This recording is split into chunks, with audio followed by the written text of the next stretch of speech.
Hey all, it's nice to see you. My name is Noah, and welcome to Arcade Games. Today we're going to continue down the path of Sharp, C Sharp that is, by setting up an integrated development environment, or IDE, in this case Visual Studio Code, or VS Code for short. There are four parts to this setup. Downloading the .NET version of Godot, getting .NET installed, getting VS Code installed and set up, and finally, setting up our Godot instance to work with VS Code. We will go through each of these steps together, but at this point I want to make clear that this tutorial assumes you have a working knowledge of your operating system's file structure and how to install programs and navigate to where they exist on your computer. None of the installations we'll be doing in this video are complicated. Using default and recommended settings is fine for all of them, so I won't be going over the installation processes step by step. I'm guessing most of you know how to click a next button until you come across an install button and then clicking that, so we'll be skipping those portions to save time. At the risk of sounding rude, and I sincerely do apologize if I do, if you do not know how to do these things, I would encourage you to develop these basic computer literacy skills before continuing your game dev journey. It's only going to get substantially harder from here. So, without further ado, let's get started.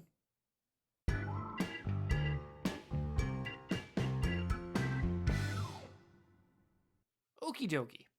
Make your way over to godotengine.org to download the latest .NET version of Godot.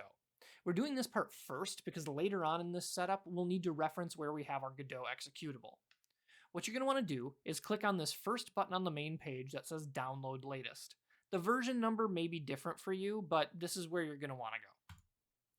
Next, we're looking for this second button, the one that says .NET, coincidentally enough. Clicking this will download a zip file containing the .NET version of the Godot engine. You can also choose to shoot the Godot Foundation a small donation to help with continued engine development, but it's not required.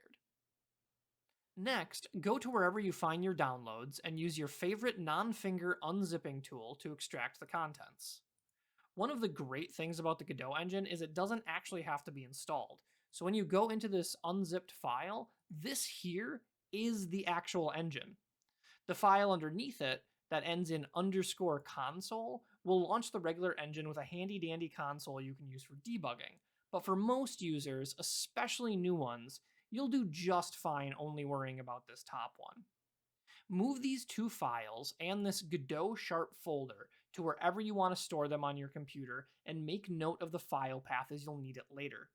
Remember to keep all three of these items together and in the same directory. For the duration of this video, we're just going to keep these guys in the downloads folder, but I don't recommend you do the same. Next, head on over to the C# basics page in the Godot documentation. I've put a link in the description. If you recall, in the last video, I tasked you with reading this page and focusing on the configuring an external editor section to try and get any one of these IDEs working yourself. The remainder of this video is all setup city, so if you feel you've set up an IDE successfully, you can skip this video. Sorry, I probably should have led with that. But getting an IDE set up is very important, because as is mentioned right here in the Godot documentation itself, C# isn't well supported in the built-in script editor. That's okay though. Any of these IDEs will offer you a far better scripting experience anyway, and it will make even the greenest of you feel like a super cool hacker man. From this point, we'll be following along with the Godot documentation to get VS Code working, and I'll be adding clarifying bits where I feel it's appropriate. Reading this page, you'll notice that the first real step starts up here. In summary, you must have installed the .NET SDK and the .NET enabled version of Godot. Since we already have the .NET enabled version of Godot, let's go get us that sweet .NET SDK.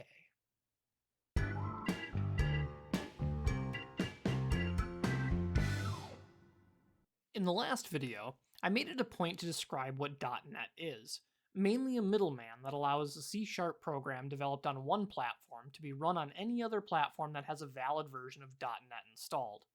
The latest versions of Godot at the time of this recording require .NET version 6 or higher, so that's what we'll get. So how do you know that you need .NET 6 or higher specifically? Well, it tells you right here in the documentation. Since each version of .NET builds on the last, getting a later version, within reason, will work as well.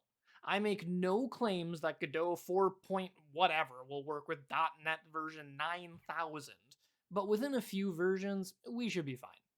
If you're a game developer, beginner or advanced, you're likely also a gamer, so the chances that you have .NET installed is already pretty high. To check, we can look at our operating system's console. On Windows, that's called the command prompt and can be accessed by typing the Windows key and searching for command prompt. On Mac, it's called the terminal and can be found by pressing the command key plus spacebar to open up the Spotlight search. Type terminal in the search bar to find the application. Accessing the console on Linux is different depending on what distro you're using. But if you're a Linux user, I have no doubt you already have this well in hand, and frankly, I'm a little surprised that you're watching a beginner video. Once you have the console open, determining the latest version of .NET you have installed is the same. Simply type .NET space --version and hit enter. If the number that displays is 6 or higher, you don't have to worry about installing .NET. You already have a valid version. If you get a number lower than 6, or you get a weird error message, you'll want to download and install the latest version of .NET. On the C# Basics page in the Godot documentation, you can find the link to download .NET here, under the Prerequisites section. At the time of recording this video, you can see that .NET 8.0 is the latest version. Disregard any preview versions being advertised to you, as those are still in development and may have some weird caveats. Click on the button here to start the download process. If you're using Google Chrome and get the message that an unverified download is blocked, just go up here to push it through. Once the file downloads, simply install it with default and recommended options. There's nothing crazy to worry about here. Once the installation has finished, go back to your console and check the .NET version as before by typing .NET space -- version and hitting enter. If you're seeing any number above 6, and if you followed along with me, you should see at least 8, you're good to go. If not, follow the steps again or do some digging, as any problems you encountered are likely due to something missed or a unique setup you have on your own system.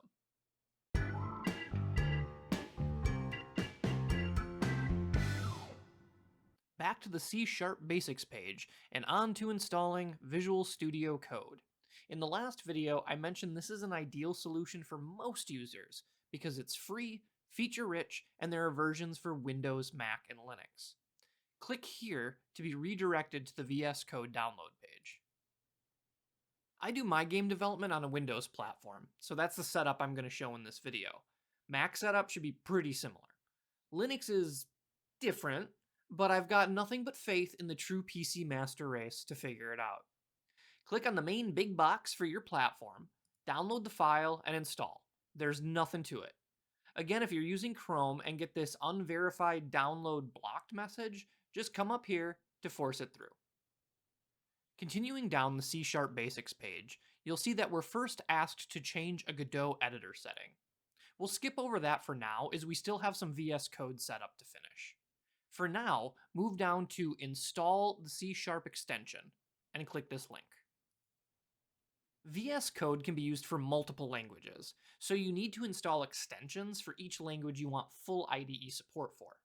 On this page, don't click the Install button. If you do some reading in this first paragraph here, you'll see that Microsoft, who develop and provide VS Code, recommends installing the C# dev kit that comes with this C# extension already packaged in. So let's install that instead. Click on this link here. And then on this page, you're going to want to click Install. If you don't already have Visual Studio Code open, you'll get a message similar to this asking you to open it. Go ahead and open. And install from here. After a few seconds, you'll notice that your install button changes to disable, uninstall, and switch to pre-release version. Congratulations, you've just installed the C# dev kit. The next step on the C# basics page is for those big brain Linux users. Godspeed, Linux users. The next bit Windows and Mac users need to worry about is this paragraph here, which I'll read aloud. To configure a project for debugging, you need a tasks.json and launch.json file in the .vs code folder with the necessary configuration. An example configuration can be found here. In the launch.json file, make sure the program parameter in the relevant configuration points to your Godot executable, either by changing it to the path of the executable or by defining a blah blah blah blah blah blah blah. This is easily the most confusing part of the setup, but I promise it's not as bad as it seems once we get started with it. A JSON file is simply a text file written in a specific format that can be read by various programs. Both the tasks.json file and the launch.json file this paragraph references will simply help Godot and VS Code communicate and automate tasks between each other, as they are separate programs. The details of how exactly they work and each of the variables that can be set within them is far beyond the scope of this video, but I will link another fantastic video from YouTuber Gemballs who goes into this in super detail if you're interested in the nitty-gritty. The path variable stuff the paragraph talks about is just a way to reference things like file paths and executables in your operating system by defining a name identifier as opposed to typing it out manually. Don't worry about all that. We'll just type the path manually, which is why I asked you to make note of where your Godot executable is stored after we downloaded it in the first step of this video. Okay, so the Godot docs tell us there's an example configuration file to be found here, at this link in the middle of the paragraph. So let's go there. Welcome to GitHub, where programmers can share their hard work with others. This site can be overwhelming for newcomers, but you'll get more used to it as your development career progresses. The link we clicked took us to a highlighted comment in this thread that gives us the information we need for these JSON files. The first block of text represents the launch.json file, and the second block of text represents the tasks.json file. Open up your favorite simple text editor. Notepad on Windows works just fine, and copy the contents of the launch.json file into it. You can copy by just clicking this icon up here, or you can do it manually. Open up your handy dandy notepad and paste the contents into it.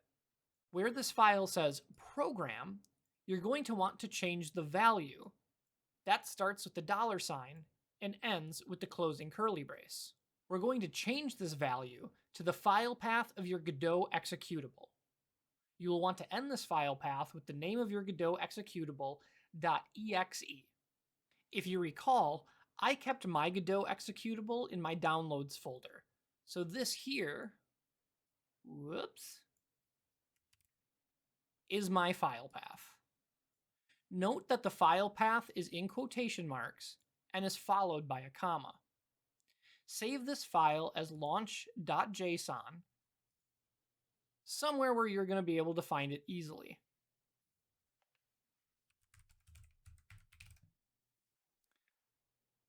If using built-in Windows Notepad, change the file type to all files. Otherwise, this will save as launch.json.txt, which is not correct. Next, copy and paste the contents of the tasks.json file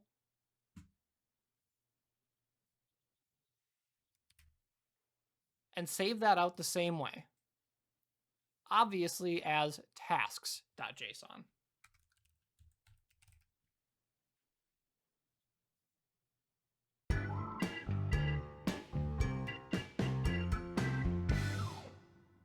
Finally, we'll circle back around to that one step that we skipped. You remember, the one here. Open your newly acquired Godot instance and start a new project.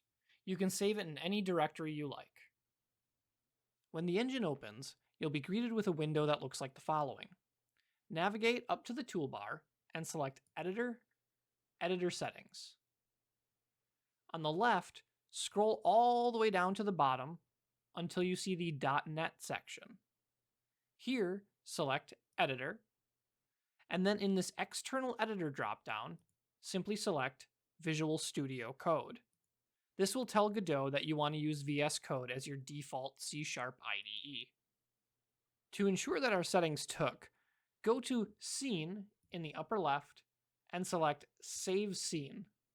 Don't worry too much about the verbiage at this point. Navigate to your project's root directory. You'll know you're in the right spot if you see the .godot folder. Here, create a new folder and name it .vscode. Find the launch.json and the tasks.json files you created earlier and put them in this folder. Easy peasy, lemon squeezy. To test and make sure that everything is set up correctly, come on over here to your scene tree and select any one of the top 3 buttons. Doesn't really matter. We're just doing a quick test. I selected New 2D Scene, which gives me a node 2D in my scene tree. We're going to add a C# script to this node 2D just to test and make sure that our setup is working properly. In order to do so, make sure that the node 2D is selected, and then click this icon just above it. It looks like a little piece of paper with a green plus sign. That will open the Attach Node Script pop-up. Under the Language dropdown, make sure that you have C# selected. We also want to rename it from Node 2D to something unique. I'm just going to call mine My Script since we're just testing with it. Click Create. And if all is well, VS Code should take just a split second to open automatically, and you'll be greeted with this, the Godot C# boilerplate code. Congratulations, you have successfully set up VS Code and are ready to start digging into C# in earnest. In the next video, we'll be going over the default code that Godot generates for us when we create a new C# script. A high-level understanding of what you're being given by default should be useful in lessening the confusion as we introduce new topics. Those new topics should be getting added a bit quicker than these first 2, so please like and subscribe to ensure you don't miss upcoming lessons. Until then, I wish the best to you and yours, and I can't wait to see you again. Pleasant journeys.